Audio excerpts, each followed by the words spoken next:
የፍላሚንጎ ወፎች ከአውሮፓ ከሌላ አካባቢ እየመጡ እዚህ የሚዝናኑበት ሐይቅ ከሌሎች ሐይቅ በተለየ መልኩ መጨፈራ ሐይቅ ነው።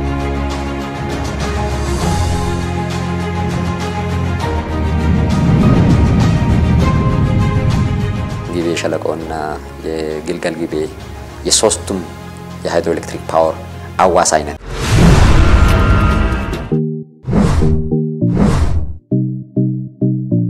የጎፈር ሜዳ መዝናኛ ከተማውን ካለችበት ደረጃ የከተማውን እድገት በይጥፍ የሚያሳድግ ብዙ ሰዎች የሚጎበኙበት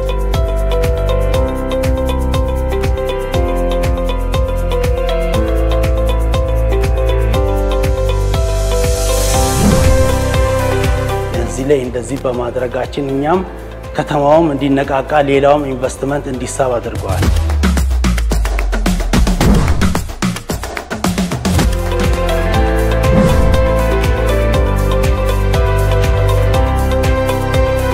የአካባቢ በጣም የሚታወቅበት ስንዴ ነው። የስንዴ አካባቢ ነው ወይም ካናዳ ነው የሚባለው። ጥራቱን የጠበቀ ዱቄት በሚናመርትበት ሰዓት ላይ ሰራተኛ በዛው ልክ የስራ አጥን እንቀርፋለን። በአካባቢያችንም ከአካባቢያችንም ወጣ ብሎ ላሉ የግብርና ምርት ለሚፈልጉ ኢንዱስትሪዎች ምርቶቻቸውን ያቀርባሉ።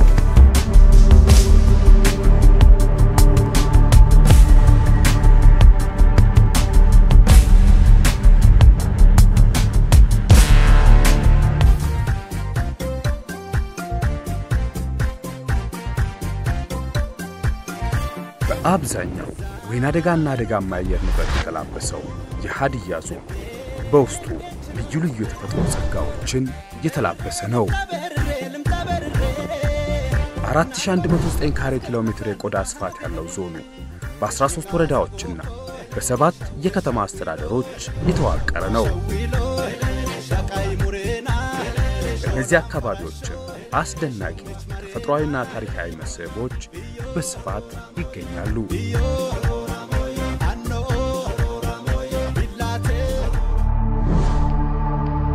በተለያዩ ተፈጥሯዊ ጸጋዎች የተሞሸረው የሀዲያ ዞን በሲራሮ ባድዋቾ ወረዳ ልዩ ውበትን ተጎናጽፎ ይገኛል።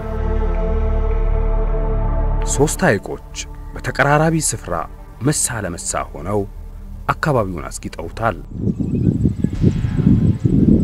በእሳተ ገሞራ አማካይነት የተፈጠሩት እነዚህ ሐይቆች የየራሳቸው ልዩ ውበትን የተላበሱ ናቸው።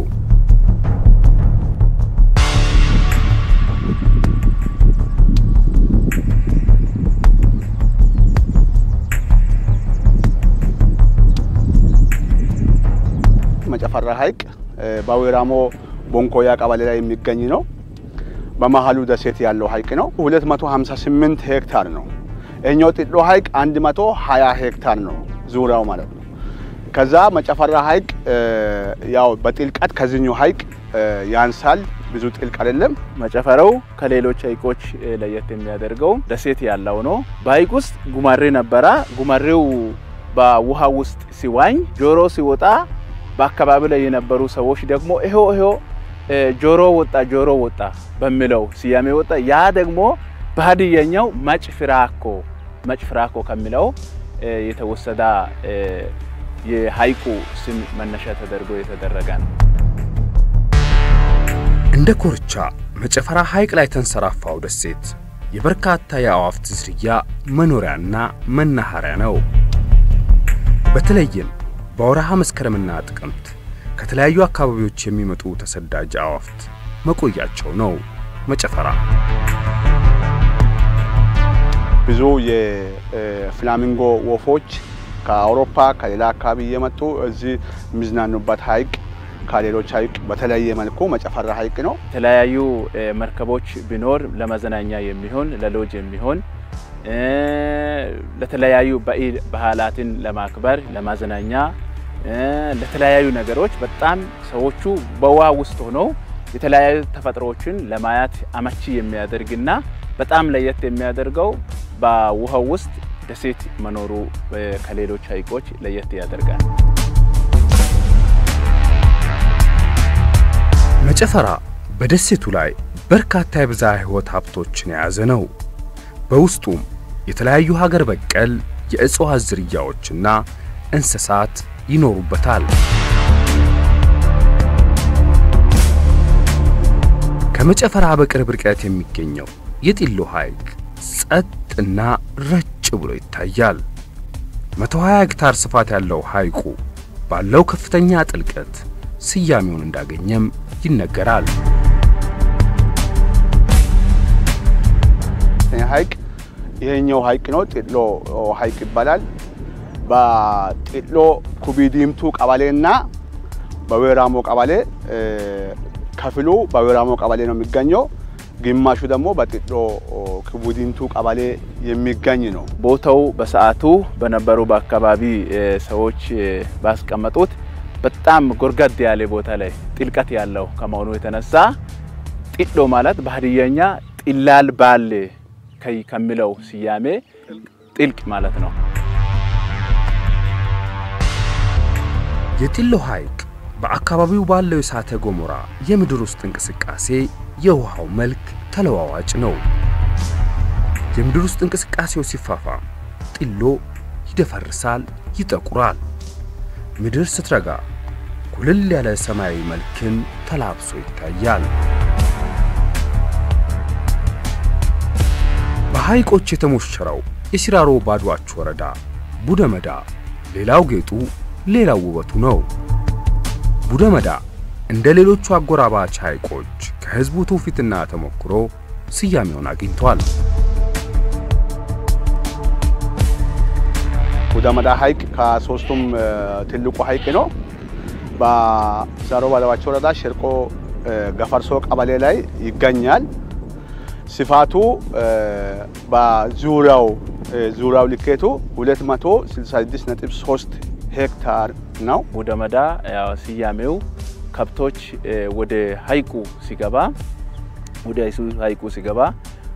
ጎርጋድ ያለ ጉርጋድ አለ። በዚህ መካከል ላይ ሲገባ አንድ ቀንድ በጣም ሰፋ ያለ በሬ ነበረ። ያ በሬ ወደ ሐይቁ ሲወርድ እነዚህ በሁለቱ በኩል የቆሙ ጎርጋድ ውስጥ ሲይዙ በአካባቢው ላይ ሰዎቹ ያን ቀንድ ያዘውን በሬ ቡደመዳ ኮፊሴ እያሉ ከዛ መነሻ ተደርጎ ስያሜው የተወሰደ ሲሆን ቀንድ ያዝ በሚባል የሚተረጎመው በአካባቢው ደግሞ ቡድ አመዳ የሚለውን ስያሜ ይዞ የሚገኝ ነው።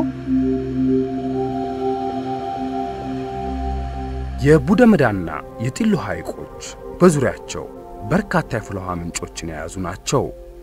የአካባቢው ማህበረሰብም እነዚህን የፍልውሃ ምንጮች ከተለያዩ ህመሞች ለመፈወስ ይጠቀማቸዋል። በእሳተ ገሞራ አማካኝነት የተፈጠሩት ሐይቆቹ ጨዋማ ሲሆኑ በውስጣቸው ሌሎች የማዕድን አይነቶችን የያዙ ናቸው። የአካባቢው ህዝብም ለከብቶቹ እንደ መድኃኒት ይጠቀማቸዋል። በተለይም በነሐሴ መጨረሻና በጳጉሜ ወራት አዲሱን ዘመን በአዲስ መንፈስ ለመሻገር ህዝቡ ከብቱን በብዛት ወደ ሐይቆቹ ዳርቻ በመምጣት የቀጣይ ዓመት የጤና ዋስትናቸውን በልማዱ በትውፊቱ ያስጠብቃል። ውሃው ጨዋማ ከመሆኑ አንፃር ብዙ ሳሙና አይጠይቅም። በቀላሉ ልብሶችን አጥበው ለማጽዳት ቶሎ ብሎ ሰዎቹ የተለያዩ ከበድ ያሉ ልብሶችን ወስደው በቀላሉ ለመታጠብ ይጠቀማሉ። በአመት መጨረሻ ላይ አሁን በያሁዴ በሚደርስበት ሰዓት ላይ ከብቶች ጭምር ወደ ወንዝ ወርደው ይሄንን ከጠጡ በኋላ እኛ በሰላም ተሻገረን በእኛ ላይ ቢለዋ አይደረግም ብለው እስከሚያስቡ ድረስ ይጠቀማሉ። በሐይቆቹ ዙሪያ የህዝብ ቁጥር በከፍተኛ ደረጃ መጨመር ከሐይቁ ጋር ያለው የዕለት ተዕለት ቁርኝትም እያደገ መምጣት ሐይቆቹ ላይ የመጥፋት አደጋ ሲደቅን ቆይቷል።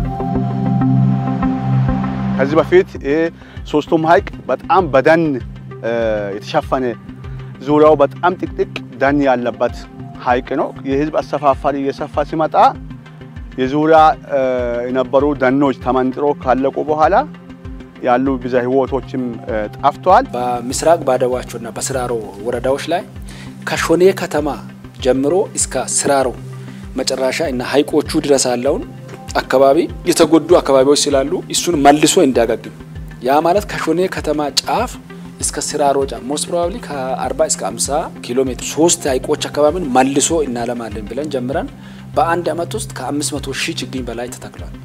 በሁለተኛ አመትም እንደዚሁ እስከ 500,000 በሁለት አመት ውስጥ 1 ሚሊዮን ችግኝ እንተክላለን ብለን መሪ ይዘን ነው የሰራነው። እሱ ላይ የተሻለ ውጤት እየመጣ ነው ያለው። በሚቀጥሉ አመታት ወይም በዚህ አመትም ጭምር ሲንደግሞ ያ አካባቢ ወደ ዝቅታው ላይ ያለው አካባቢ ያጋግማል ማለት ነው። ይሄ ሀይቆች እንዳይደርቁ እንዲያጋግሙ ወንዞች እንዳይደርቁ እንዲያጋግሙ ያደርጋል ማለት ነው። ያ ሀይቅ በዛ መስመር ያሉ ወንዞች ወደ ወላይታን ይዞ በወላይታ ወደ ግቤ የሚቀላቀሉ ወንዞች ናቸው። እነዚህ ግድቦቻችንንም ፕሮቴክት ማድረግ ስራ የሚሰሩ ናቸው ማለት ነው። እነዚህ የተፈጥሮ ጸጋዎች እንዳይራቆቱና እንዳይጠፉ በዞኑ የሚገኘው የዋቸሞ ዩኒቨርሲቲ ከአስተዳደሩ ጋር በመሆን የተፈጥሮ ጥበቃ ስራዎችን እያከናወነ ይገኛል። ለዚህ አካባቢ እነዚህን ሀይቆች ከጥፋት ለመታደግ ምን መሰራት አለበት በሚል ሐሳብ ከዋቸሞ ዩኒቨርሲቲ ጋር በመተባበር ከ2013 ዓመተ ምህረት ጀምሮ እዚህ አካባቢ ላይ አፈርና ውሃ ጥበቃ ስራዎች እየተሰሩ ነው። ከሰውና እንስሳት ንክኪ ነፃ እንዲሆኑ ተካለው ነው የሚገኙት። ከዛም የተነሳ እዚህ አካባቢ አሁን የምታዩት አካባቢ ተቀይሮ ከዚህ በፊት እንደዚህ ገላጣ የነበረው አካባቢ ሁሉንም በአንዴ ማካለል ስለሚከብድ የዚህ አካባቢ ማህበረሰብ እዚህ ውስጥ ከብቶቻቸውን ስለሚያሰማሩ በግማሽ ግማሽ ያካልናል። ይሄ አካባቢ ሲቀየር የሚመጡ ጥቅሞችን ለህዝብ ግንዛቤ እየፈጠርን ግማሽ አካለን አሁን በዚህ መልኩ የአፈርና ውሃ ጥበቃ ስራዎች እየተሰሩ ነው። ጥልቅ ትረንቾች እየተቆፈሩ ውሃው በደለል እንዳይሞላ እነዚህ ጥረቶች እየተደረጉ ነው። እነዚህ እምቅ የተፈጥሮ ጸጋዎች ብዙም ትኩረት ተቸራቸው አይመስልም። በአብዛኛው ተጓዥ አይምሮ ውስጥ የሉም። ጎብኚዎችን ናፍቀዋል። መተዋወቅና የመሰረተ ልማት ግንባታንም ይሻሉ።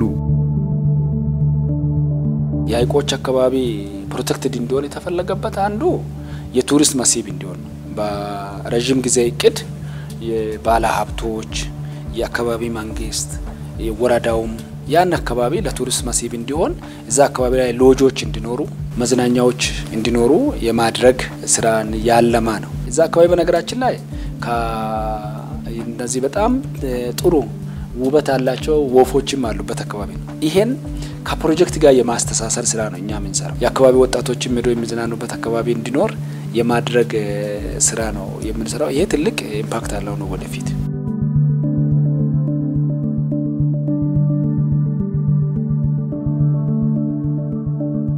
ግቤ ሸለቆና የግልገል ግቤ የሶስቱም የሃይድሮኤሌክትሪክ ፓወር አዋሳኝ ነን። ቱሪዝም አንፃር አሉን ፖቴንሻሎች በየወረዳው ሀይቆች ቦዮ ሀይቅ አለ እጅግ በጣም ሳቢና ደስ የሚል ሀይቅ ነው። ዋሻዎች አሉ፣ ሀይቆች አሉ፣ ተራሮች አሉ፣ በጣም አስደናቂ አካባቢዎች አሉ። በመሰረተ ልማቱም በማስተዋወቁም ጠንከር ብለን ከሰራን እምቅ እጅግ በጣም ደስ የሚል ለአካባቢም ለሀገርም ፋይዳ ያላቸው የቱሪዝም ዲስቲኒዎች በዞናችን ውስጥ ተፈጥሯዊ የሆኑ እንዳሉ ሰው እነዚህ ሁሉ ነገሮች ኢንቨስት ከተደረገባቸው ሰፊ የቱሪዝም ፖቴንሻል አለ።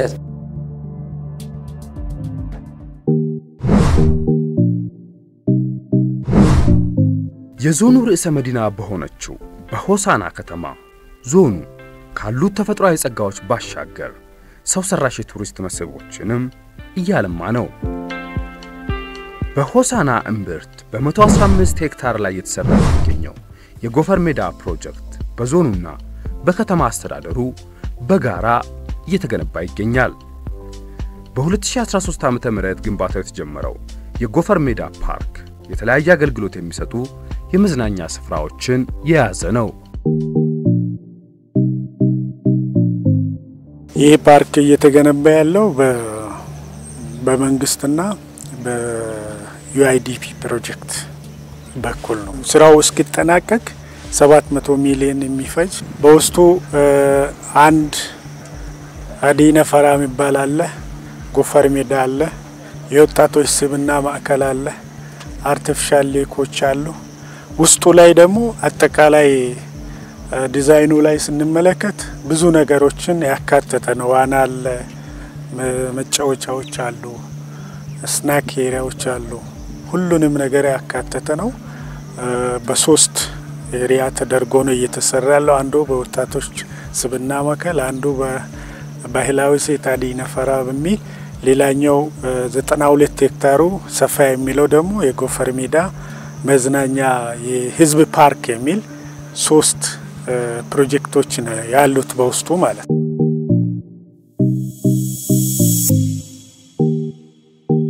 የጎፈር ሜዳ ፓርክ ዘመናዊን አሰራር ከባህል ጋር አጣምሯል። በዚህኛው ሀዲነ ፈራ ተብሎ በሚጠራው የፓርኩ አካል የሀዲያ ህዝብ የቤት አስተናነጽ ደጃፉ ጨዋታዎቹ ይንጸባረቁበታል።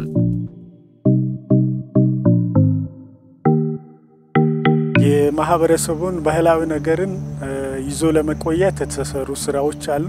ከነዛ ስራዎች አንዱ ሀዲነ ፈራ የሚል የሀዲያ ብሔር ዘመን መለወጫ በዓል የሚከበርበት ያሆዴ የሚባለውን በዓል ማክበሪያ ስፍራ አለው። ያ ስፍራ ደግሞ ሀዲነ ፈራ ይባላል። በውስጡ ደግሞ ባህላዊ ሴቶችን የሚገልጹ ነገሮች አሉ። እዛ ምን ሂደት አለ፣ እንዴት ነው የምትተዳደረው፣ ኑሮ እንዴት ነው የሚለውን ነገር የሚገልጹ ነገሮች አሉ። ለምሳሌ ብናነሳ ሳር ቤቶችና ጓሮ አለ።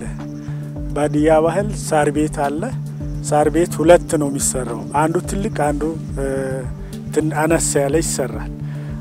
ትልቁ አባወራዎች ከከብት ጋር አብሮ የሚኖሩበት ደግሞ እልፍኝ ይባላል። ትንሽ ቤት ደግሞ የእንግዳ የልጆች ተደርጎ የሚሰራ ነው። አጥር የሚታጠረው በዚህ አይነት ነው።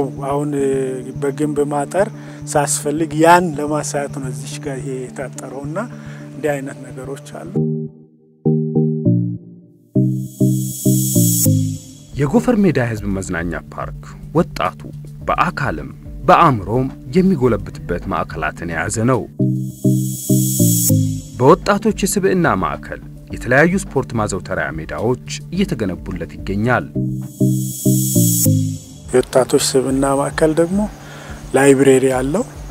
በራሱ ሁሉም ነገር ያካተተ ነው። የእግር ኳስ ሜዳ አለ፣ የመረብ፣ የመዝናኛ፣ የምግብ ስናክ ኤሪያዎችን በዲዛይን ውስጥ ስላለ እንሰራለን። መዋኛ ሚሆን አንዱ ተሰርቷል፣ ሌላውም አሁን እንቀጥላለን። አርቲፊሻል ሌኩን ደግሞ አሁን ካለበት ደረጃ ለማሳደግ አስበናል።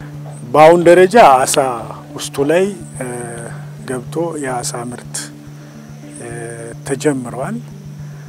ሌሎች ይህንን ካሳደግን ኤሪያው የውሃይቆ ኤሪያ ከሰፈ ደግሞ አሁን የሚባለውን የጀልባ ሌሎች መዝናኛ ነገሮችን እንጀምራለን። በ2016 ይጠናቀቃል ተብሎ እቅድ የተያዘለት የጎፈር ሜዳ ፓርክ ግንባታው ሲጠናቀቅ የተለያዩ ትልልቅ እውነቶችን እንዲያስተናግድ ተደርጎ እየታነጸ ነው። ፓርኩ የከተማውንም ገጽታና ደረጃ ከፍ እንደሚያደርግ እምነት ተጥሎበታል። ይሄ ሲጠናቀቅ በአንድ ጊዜ ሳይሆን አመታዊ በአመት ሙሉ የተለያዩ ኮንሰርቶች፣ የሙዚቃ እና የኮንፈረንስ ማዕከል የማድረግ ነገሮች እቅድ ውስጥ አለ። ከተማውን ምናልባት ካለችበት ደረጃ የከተማውን እድገት በእጥፍ የሚያሳድግ ብዙ ሰዎች የሚጎበኙበት የሚመጡበት ከፍተኛ የቱሪዝም ኤሪያ ይሆናል፣ የመዝናኛ ኤሪያ ይሆናል። ለከተማ ኢሜጅ ከፍ የሚያደርግ ነው። የከተማውን ሁለንተናዊ እድገት እውን ለማድረግ ከህዝብ ፓርክ ግንባታ ባለፈ በመንግስትና በግል ባለሀብቱ ተሳትፎ የተለያዩ አገልግሎት ሰጪ ተቋማት እየተስፋፉ ይገኛል። በተለይም ለቱሪስቱ ደረጃውን የጠበቀ የሆቴል አገልግሎት ሰጪ ተቋማትም በከተማዋ እየተበራከቱ ነው። ከፖቴንሻል አንፃር የኛ ዞን አንደኛ ማኑፋክቸሪንግ እና ኢንዱስትሪ ከአገልግሎት አንፃር ከሆቴል ይጀምራል። ከኮንስትራክሽን አገልግሎትና ኢንዱስትሪ ዘርፍ ብለን መውሰድ እንችላለን። ሆሳዕና ከተማ ላይ ካሉ አገልግሎቶች ለየት የሚያደርገው የሆቴል ብዙ እንትኖችን አገልግሎቶችን የያዘ ነው። አንድ የሆቴል አገልግሎት ይሰጣል። ሁሉንም ወጣቱንም ተለቅ ያለውንም ሰው ሊያሳትፍ የሚችል ከተማ ላይ ሊስብ የሚችል ሌላ አካባቢ ላይ ያየውን መልካም ነገር ሊቀይር የሚችል ብዙ ነገሮች አሉት ሆቴሉ ያካተተው ነገር። ያ ማለት የሲኒማ አዳራሽ፣ የሩም ሰርቪስ በተሻለ ሁኔታ ስቲም እና ደረጃውን የጠበቀ ካፍቴሪያዎች፣ ኬክ ቤት የመሳሰሉ ነገሮች አሉ። በተጨማሪ ጂም አለው። ያን ያካተተ ነው። ይህን ሆቴል ለማጠናቀቅ ከ150 ሚሊዮን በላይ ወጪ ተደርጎበታል። ከተማው ላይ እየተነቃቃ ነው። ለኢንቨስትመንቱም እዚህ ላይ እንደዚህ በማድረጋችን እኛም ከተማውም እንዲነቃቃ ሌላውም ኢንቨስትመንት እንዲሳብ አድርጓል። ዞኑ እስካሁን ድረስ ከተማ አስተዳደሩና ዞኑ ብዙ ድጋፎችን አድርጎልናል። ከዞኑ የምንፈልገው አሁን ያለው ከሆቴሉ ያለበት ደረጃ 3 ኮከብ ነው።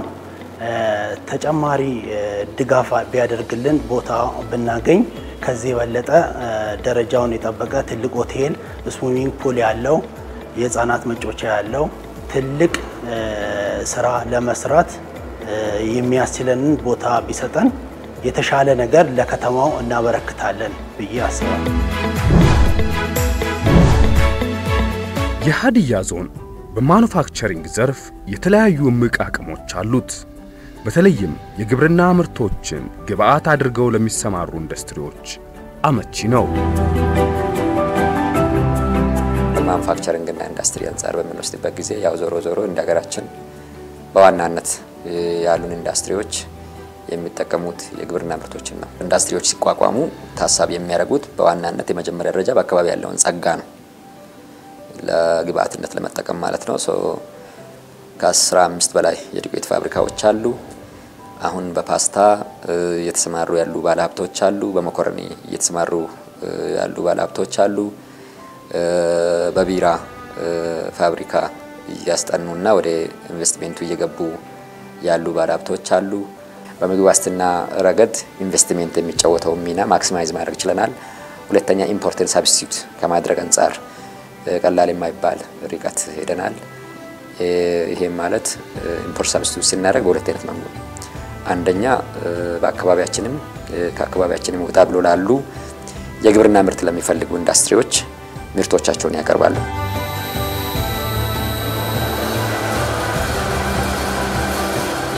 ነባር ኢንዱስትሪ ፋክተሪ ብለን የምናስበው 53 ኢንዱስትሪዎች አሉ። 53ቱ አካባቢ ላይ ከፍተኛ ካፒታል የስራ ላይ የዋለው ካፒታል ብናየው በአጠቃላይ ወደ ከ500 ሚሊዮን ብር በላይ በካፒታል ላይ የዋለ በስራ ላይ የዋለ ካፒታል አለ። የተመዘገበው ከ713 ሚሊዮን ብር ካፒታል በላይ የተመዘገበው ካፒታል ነው ማለት ነው። ምግብ ኮምፕሌክስ ነው። ለፓስታ ለብስኩት የሚሆን ዱቄት የሚያመርት ማሽን ነው ያዘዝነው። መጀመሪያ እንዳየው እዛ ታችኛው ግቢ ላይ ቁጥር 1 ግቢ ላይ የነበረው 62 ቶን እና 36 ቶን ነው። ይሄኛው ደግሞ የተሻለ ጥራት ያለው የተሻለ ማቀነባበር የሚችል ማሽን ነው ያዘዝነውና አሁን ቀጣይ ወደ ፓስታ ብስኩት ነው የምናመርተውና ቀጣይ ወደዛ ሂደት ነው ያለነው። ለሱ በቂ ግብአት የሚያቀርብና ጥራቱን የጠበቀ ማሽን ነው። የመጨረሻ ቻይና ከሚያመርቱ ምርቶች የመጀመሪያውና አንደኛው የተባለው ማሽን ነው። ዞኑ ለኢንቨስትመንት ባለው ምቹነት በማኑፋክቸሪንግ ዘርፍ እየተሳተፉ የሚገኙ ባለሀብቶች ቁጥር እየተበራከተ ነው። የኢንቨስትመንት አማራጮችም እየሰፉ የግብርና ምርቶችን ከማቀነባበር ባለፈ በሌሎች ዘርፎችም መዋለ ንዋያቸውን የሚያፈሱ ባለሀብቶች እየተበራከቱ ይገኛሉ። በፕላስቲክም የጀማመርናቸው ስራዎች አሉ። ኦሬዲ እናመርታለን ብዙ የፕላስቲክ ውጤቶችን። ሆሳና ላይ የፕላስቲክ ኢንዱስትሪ አለ። ያው አንዱ ሀገር ውስጥ ያለውን ፕላስቲክ ሰብስቦ ሪሳይክል ማድረግ ነው። ሁለተኛ የተወሰኑ ግብአቶችን ከውጭ ኢምፖርት ያደርጋል የሚጨምራቸው ነገሮች ስላሉ፣ ግን 70% ሪሳይክሊንግ ስለሆነ ከዛ አንፃር ግብአት ችግር የለበትም። እነዛውን በሶፍት ፋብሪካ በወረቀት ፋብሪካ የጀማመሩ አሉ። ማሽነሪ ወደ ሆሳና ደርሷል። የሚያመርታቸው ፕሮዳክቶች ፕላስቲክ ወንበሮች አሉ፣ ኮንዲቶች አሉ፣ ጆግ አለ፣ ማስታጠቢያ አለ፣ እስካቶላ አለ። ከውጭ የሚመጡ ዌስት ማቴሪያሎችን አጥበን በኢምፖርት ነው የሚሰራው። ኮንዲቶችና ታጥበው ተፈጭተው ደርቀው ወደ አዲስ አበባ የሚላኩት ደግሞ በዚሁ ሀገር በዌስት በቆራሌ ማቴሪያል ነው የሚሰራው።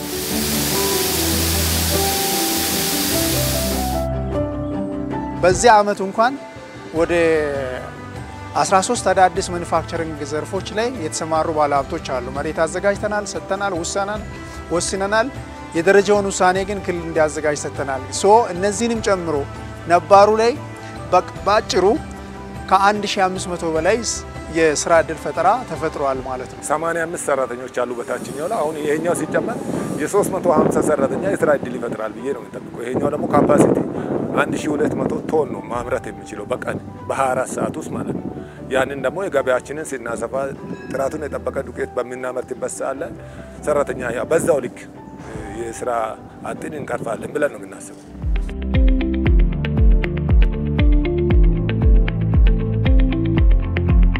ዮሐንስ ታከለ በሆሳና ዙሪያ ወረዳ በሌላኛው ኢንቨስትመንት አማራጭ እየሰራ ነው። አካባቢው ለእንስሳት እርባታ፣ ለከብት ማድለብና ለእንስሳት መኖ ዝግጅት ያለውን አቅም በመረዳት በወተትና የወተት ተዋጽኦ ምርቶች ላይ መስራት ከጀመረ 5 ዓመታትን አስቆጥሯል። ዛሬ ላይ ስራውን እያሰፋ በአካባቢው ከሚገኙ አርሶ አደሮችም ወተት እየተቀበለ ለገበያ ያቀርባል። እዚህ ሲንጀመር ከፍተኛ መኖ ክፍተት ነበር። ኦልሞስት አልነበረም። ከሌላ አካባቢ ነበር ስናቀርብ የነበረው መኖ። ሁለት ደግሞ ወተት ከፍተኛ እጥረት። አሁን እኛ በመናመርተው በጣም ከፍተኛ እጥረት መኖር ችግር መሮን ታያለ። ሰው ተሰልፎ ነው የሚገዛው ወተት ተዋጽኦችን። ከዛም በተረፈ መኖዎችን፣ የወተት ከብት፣ የበሬ፣ የድለባ፣ የዶሮ መኖዎችን በየአይነቱ ሁሉንም አይነት ያዘጋጃል። እነኚህ ወተቶች ለህብረተሰቡ እናቀርባለን። ቅድሚያ ማህበረሰብ የሆሳና አካባቢ ማህበረሰብ መሀል ከተማ ላይ መሸጫለን፣ እዛ እናቀርባለን። በቀን አማካይ ከ70 ሰው ከ80 ሰው በላይ ነው ወተት የሚያቀርቡ አርሶ አደሩ እዚህ። እነኛ አርሶ አደሩ ትስስር ነው። ለጥሬ ዕቃ ለመኖ አይቸጋገሩም። እዚሁ በቅርቡ አለ፣ እሱን ያገኛሉ። ምርቱን ደግሞ እንደ ልብ ለኛ ያቀርባሉ እና ለዛ የብዙ ሰዎችን ህይወት በትስስር የኑሮ ችግርን ተፈቷል ማለት ነው። ወጣት ሳይቀር ነው እየተሰማራ ያለ በዚህ ዘርፍ ላይ። አንደኛ ዝርያ ማሻሻል ነው። ሁለተኛ የመኖ አቅርቦት ነው። ሶስተኛ የመድኃኒትና ክብካቤ ዘመናዊ አያያዝ። ከዚህ አንፃር ቀደም ሲል ከነበረው ዝቅተኛ የሆነ የዘመናዊ የላሞች ዝርያ ወጣ ብለን አሁን ኦልሞስት እንደ ሀዲያ ዞን ከ60% በላይ ዝርያ የማሻሻል ደረጃ ላይ ደርሰናል።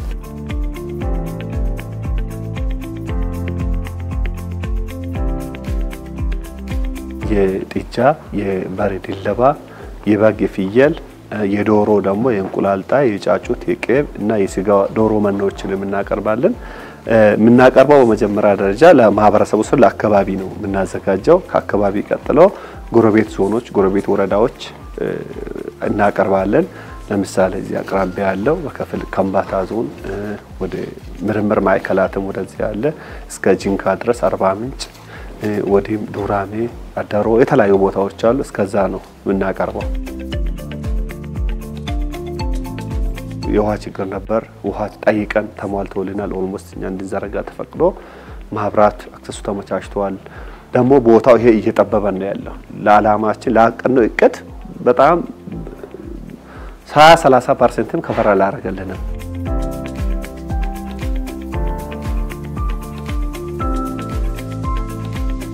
በዞኑ ያለውን የኢንቨስትመንት ፍሰት ይበልጥ ለማሳደግ አስተዳደሩ ለባለ ሀብቶች ምቹ አሰራርን ከመዘርጋት ባለፈ ተጨማሪ የኢንዱስትሪ መንደር ለመገንባት እቅድ ይዟል። የኢንዱስትሪ መንደር አለ ናራሞ ኢንዱስትሪ መንደርና አጋጣሚ ሆኖ አሁን በዛ መንደር ላይ ሞልቷል ኢንዱስትሪዎቹ። ወቅቱ ከሚጠይቀው የኢንዱስትሪያላይዜሽን እና የድገት ፍላጎት አንፃር ሰፋ ያለ ዝግጅት ያስፈልጋል የሚል እምነት አለንና ከዛ አንፃር ከክልሉ ጋር ተነጋግረን ቦታ አዘጋጅተናል። አንድ ኢንዱስትሪ መንደር በድጋሚ መፍጠር አለብን የሚል ፕሮግራም ይዘን እሱን ከክልሉ ኢንዱስትሪ ፓርኮች ኮርፖሬሽን እና ከፌደራል ኢንዱስትሪ ፓርኮች ጋር እየተነጋገር ነው። ሼዶችን የመገንባት ስራ ነው የሚቀረው። ቦታውን ሎኬት አድርገናል፣ ሳይቱን መርጠናል። የሀዲያ ዞን በግብርናው ዘርፍ ስንዴን በስፋት ከማምረት ባለፈ ከአርሶ አደሩ ፍጆታ አልፎ ትርፍ ምርት ለገበያ በማቅረብ ይታወቃል። በተወሰኑ የዞኑ ወረዳዎች ብቻ ተወስኖ የነበረው ስንዴን የማምረት ሂደት ዘመናዊ እርሻ መሳሪያዎችና የተሻሻሉ ዝርያዎችን በመጠቀም በቆላማ የዞኑ ወረዳዎችም እየተስፋፋ ነው። ቀደም ሲል ያው በደጋና ወይነደጋ አካባቢ በነበረው ምርት ነው ስሙ ጎላ ብሎ በስንዴ ምርት ይታወቅ የነበረው። አሁን ግን በሁሉም የአየር ንብረት ላይ ማምረት ጀምረናልና እየሰፋ ነው ያለው። በአመት አንድ ጊዜ ብቻ ነበር የሚመረተውና ስንዴ አሁን አትሊስት 2 ጊዜ አንዳንድ አካባቢ ላይ 3 ጊዜ የማምረት እድል እየፈጠርን ነው ያለነው። በተለይ ሻሾጎ የሚባል ወረዳ ላይ በበጋ መስኖ ስንዴ በብዛት አምርተናል በዚህ አመት። ከዛ በተጨማሪ አማካ ወረዳ፣ ጊቤ ወረዳ፣ ጃጁራ እና ምዕራብ ባደዋቸው በዋናነት ስንዴን በበጋ መስኖን በመጠቀም ያመረትባቸው አካባቢዎች ናቸው። ቀደም ሲል ቁጥቁጥ አርሶ አደር ነበረ። አሁን በሰፋፊ እርሻዎች በባለ ሀብትም በመንግስት ተቋማትም እያመረትን የነበረንን ስንዴን የማምረት አቅም ቴክኖሎጂ በመጠቀም ምርጥ ዘር፣ ማዳበሪያ፣ ማሽነሪ፣ መስኖ በመጠቀም አቅማችንን ከፍ አድርገን እያመረት ነው ያለነው። ይህ አካባቢ በጣም የሚታወቅበት ስንዴ ነው። የስንዴ አካባቢ ነው። የስንዴ ወይም ካናዳ ነው የሚባለው። ይሄ በጣም የሚታወቅ ነው በስንዴ ማለት ነው። ስንዴ ላይ በአገሪቱ እስካሁን በምርምር ከተገኘው በጣም የተሻለ ምርት መስጠት የሚችል ስንዴ በምርምር አገኝተናል። ኦሬዲ የመጨረሻ ፌዝ ላይ ደርሶ በዚህ አመት በዚህ ክረምት በ5 or በ6 ሎኬሽኖች ላይ ተዘርቶ አሁን እኛ የመጀመሪያ ፌዝ ላይ ያገኘነው ውጤት በጣም ጥሩ ፐርሰንት ላይ ደረሰ ነው። ይሄን የተሻሻለውን በዚህ አመት ከደገምን አሁን የመጨረሻ ቼክአፕ ነው። በዚህ ላይ የሚደግም ከሆነ ምናልባት በአገሪቱ የመጀመሪያ በጣም የተሻሻለ ምርት የሚሰጥ ስንዴ ዝርያ በምርምር የተገኘ ይሆናል በዋቸሞ ዩኒቨርሲቲ ማለት ነው። እሱም ላይ ሰፊ ስራ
ለተለያዩ መዋጮዎችና መንግስት ለሚያደርጋቸው አስተዋጽኦች ዝግጁ ነው። በከተማ አቅም በአሁን ደረጃ 21 ኪሎ ሜትር አስፋልት ስራ እየሰራ ነው።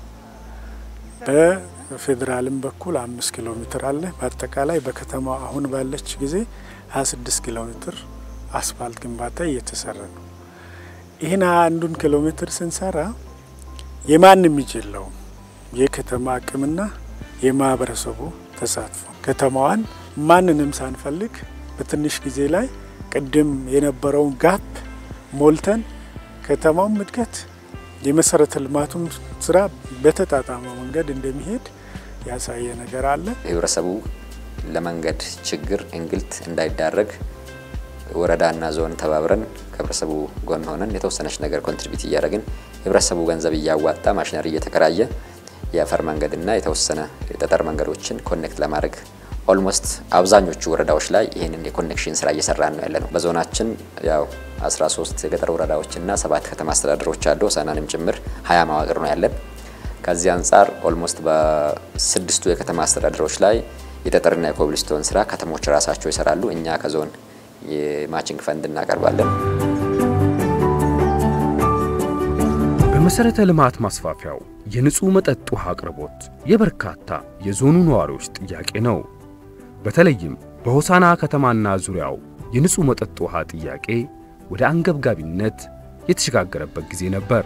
የህዝቡን ውሃ ጥም ለመቁረጥ የከተማውንም የውሃ ሽፋን በጥፍ ለማሳደግ 3 ጥልቅ የውሃ ጉድጓድ ተቆፍሮ ግንባታቸው ወደ መገባደጃው ደርሷል። ውሃ በመጥፋቱ የተነሳ ማለት ነው። ከዚች ባቴና ወንዝ አለ። ከባቴና ወንዝ አሻዋ ቆፍረን የድሮ ኢንስራ ነበር ያን እየተሸከም ነበር የሚያመጣው ራሴ እየተሸከምኩ ነበር የሚያመጣው። የሆሳዕና ከተማ ዙሪያዋን ከቧት የሚገኘው የከርሰ ምድር ውሃ በጣም አንደርግራውንድ ወተር ሪች ነው። እኛ ያገኘናቸው በአሁኑ ሰዓት እየሰራን ያለነው የአይሲ ለምጃና የጀዊ ፕሮጀክት ናቸው። እነዚህ 8 ኪሎ ሜትር እስከ 9 ኪሎ ሜትር ርቀት ላይ ከከተማው ወጣ ብለው የሚገኙ ሲሆኑ ጥልቅ ጉድጓድ የሚያመነጩት ብዛትም ይልዳቸውም ትልቅ ስለሆነ 3 ጥልቅ ጉድጓድ ፕሮጀክቶች እየተሰሩ ነው። 60 ሊትር ፐር ሰከንድ የሚሰጥ ሲሆን አንደኛው ተቆፍሮ አልቋል። ሁለተኛው ግን የመስመር ዝርጋታ ሙሉ ሲቪል ወርኩ ውል ላይ ተገብቶ ስራው እየተሰራ ያለና የአንደኛው አይሲ ለምጃ የሚባል ፕሮጀክት ሲሆን የፕሮጀክቱም ቶታል ኮስት 163 ሚሊዮን የሚገመት ሲሆን ከዚህ በተጨማሪ ደግሞ የጀዌ ጥልቅ ጉድጓድ ፕሮጀክት ነው። እሱም 40 ሚሊዮን የተጠጋ ፕሮጀክት ነው። ሆሳዕና ላይ በ700 ሚሊዮን ብር የውሃ ፕሮጀክት እየሰራን ነው። ኦልሞስት የውሃ ስራን በዚህ ሰዓት 70% አድርሰናል። ውሃም ከፕሮባብሊ ከ4 ወር በኋላ ውሃውን ለህብረተሰቡ ማቅረብ የምንችልበት ሁኔታ ነው ያለው። ኦሬዲ በነበረው የውሃ አቅርቦት አቅማችን ላይ 100% የሚያጥፍ ነው ማለት ነው።